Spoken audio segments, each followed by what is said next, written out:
Hello everybody and welcome to Nathan on Shuffle and to a new Top 5 episode. This is the show where I give a Top 5 list off the top of my head on a random topic in progressive rock or related genres. And it's always just a fun exercise to do a quick, fun little video, but mostly to let you guys comment about what you think about the topic and what your top 5s would be. So fun and interesting time, a way for me to be able to connect with you guys and give a short video through the week. To keep you guys interested and hopefully have something fun for you guys to check out. So today's topic is the top 5 albums from 1975, and in particular the top 5 Prog albums from 1975, because that's my focus on this channel, and there's a lot of great albums from 1975, so I'm kind of narrowing the field a bit for my own benefit to be able to come up with a cool top 5 list, because if we included non-Prog stuff, of course, I'd highly consider things like Steely Dan's Katie Lied. Love Steely Dan and their sound, and that's one of my favorite records of theirs. I love Queen's A Night at the Opera, which is one of those on the fringes of being considered prog, but not really full prog proper, but one of my favorite records, not just of this year, but of all time. I really love it. Led Zeppelin's Physical Graffiti was a big statement by them, a double album that many people revere as one of the best in their catalog. Bruce Springsteen came out with Born to Run. Elton John and his Captain Fantastic and the Brown Dirt Cowboy is a notable release that I love. Electric Light Orchestra has Face the Music. Styx has Equinox. Supertramp's Crisis, What Crisis? You know, things that are kind of on the fringes of progressive rock and classic rock and all the styles that I tend to like that I just didn't consider for my list proper. But getting into the more proggy albums, first a quick rattling of some honorable mentions that I'm sure you guys will mention also in the comments. Camel's The Snow Goose is a fantastic one. Instrumental, just beautiful album that has a lot of great qualities to it and just really soothing and fun to listen to. Mike Oldfield's Amadon, I'm sure many will mention as a great album from this period. Frank Zappa and the Mothers of Invention, One Size Fits All, one of their best records, a really great exploration into their quirky style and some really cool stuff on there. Steve Hackett's Voyage of the Acolyte. We didn't really get a Genesis album proper in this year, but Steve Hackett creates an excellent album up into the heights of Genesis's great material. We've got Kansas and the Mask album. There's another option which might be on my list proper, but I wanted to shout out Mask since they had 2 albums released this year. Chris Squire's Fish Out of Water, the Yes solo stuff coming out is fantastic, and Fish Out of Water is a highlight for sure. Crack the Sky's self-titled record, kind of an underrated US prog group. Rush had 2 albums come out, Caress of Steel and Fly By Night. And then we've got Vandergraaf Generator's God Bluff, which many people hold in very high esteem. I'm still getting into the band. I'm not a huge Vandergraaf fan at this point, but I think it's definitely one worth mentioning here on this channel. So those are some of the ones that I thought were worth mentioning. There's plenty others that I'm sure I didn't mention, but here's my top 5 proper of 5 albums, and this is just my personal favorites, so don't get too upset by the order that I present here, but this is just in my preference.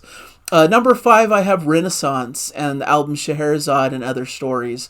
Renaissance is a band I've kind of come into later in my prog exploration. They weren't one of the original prog bands that I really knew about, but it's been a fantastic discovery over these past several years. Annie Haslam is just a fantastic vocalist and brings this material to life. There's a lot of classical influence that I absolutely love. The first side has just some fantastic tracks like Trip to the Fair, a great shorter track in The Vultures Fly High, and Ocean Gypsy is just a beautiful track from them as well. But it's really the side 2 that stands out here, the Song of Scheherazade, a wonderful epic suite of music that tells a story and is very vibrant and colorful, feels like a musical brought to life by a fantastic group of musicians. So it's unique and fun in the prog realm. It's something that's always stood out to me when I heard it. It might be Renaissance's best album, maybe debatably, but a fantastic work of art from them is at my number 5. At number 4, as I mentioned, Kansas already. Kansas Song for America is my number 4 choice. Just a really tight, great album from them that showcases the best of their powers and abilities, one of their more proggier records. I love the title track. I think it's one of their signature moments of signature moments of American prog in general.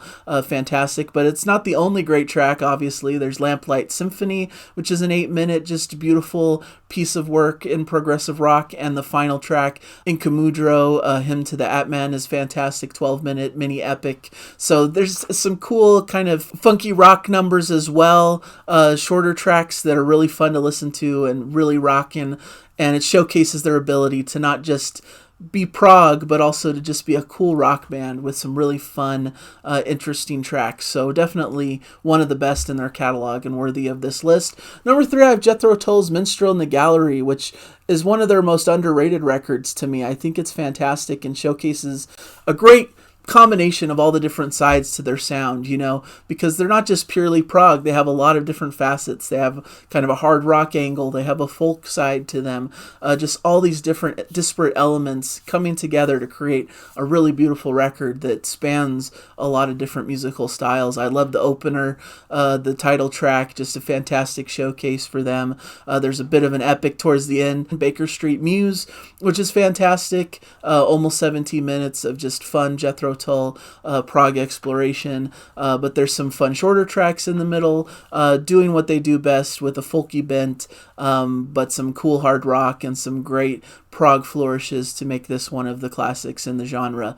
Number 2, maybe this should be number 1, but I have a personal favorite that I'm keeping for the number 1 spot. It's Pink Floyd's Wish You Were Here, which many people consider to be one of their best works and one of the best works in all of prog. And I agree, it could very well be my favorite Pink Floyd album. It's between this and probably Animals of what I consider the peak of their abilities. But this is a high contender. The whole Shine On You Crazy Diamond suite is just a perfection and beautiful, just allowing them to space out in this really groovy fashion. And it's just one of my favorite pieces of work, all told, when you put the 2 parts together.